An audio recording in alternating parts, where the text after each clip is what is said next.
Hello everyone, I am Kay and today come join me to get ready for my school.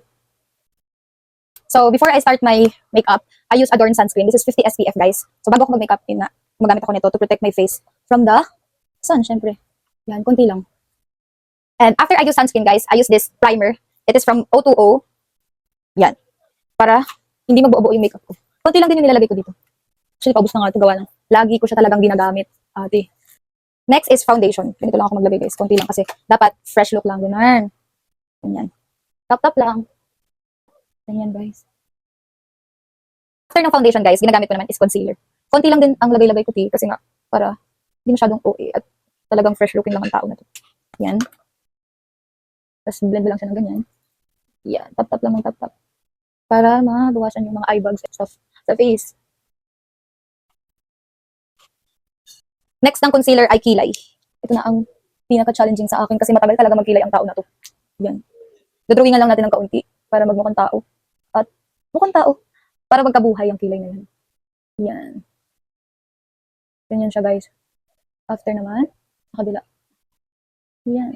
Tapos after ko magkilay guys, binrush ko na lang siya ng kaunti. Next ay, magbablush naman. Para naman, mukha akong kinikilig pag pumapasok ako ng school. Ay, ano, nang atake eh. So after ko mag-blush, maglalagay tayo nitong face powder. Tuntok ko maglagay. Sabi, ay, nalagay na ang uniform. Ganyan lang. Para hindi maglatak-latak. Yan. Tapos, ibabrush natin. Ito.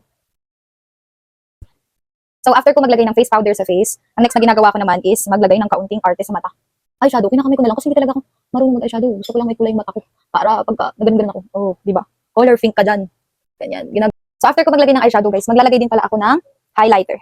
Which is ito. Ito yung gagamitin ko. Yan, konti-konti lang. Para naman meron akong shining, shimmering dyan sa face. And ang pinaka-last ay lipstick. Ate ko, lagyan mo na tayo ng lip gloss onte. Para, wala lang. Gusto ko lang siyang mauna. Ay, nagalit. So, tapos na ako mag-makeup, guys. Ang last naman na step na ginagawa ko is ang aking hair. Madali ko lang po ginagawa siya. Kasi, palagi ko naman itong ginagawa, kaya madali lang. Yan, ganyan. Kasi sa school namin, lalo sa subject ng professional dev, kailangan nakaban. Lalo pag naka-corpo. Tsaka, yun nga, required din siya. Kaya, nagawa ko.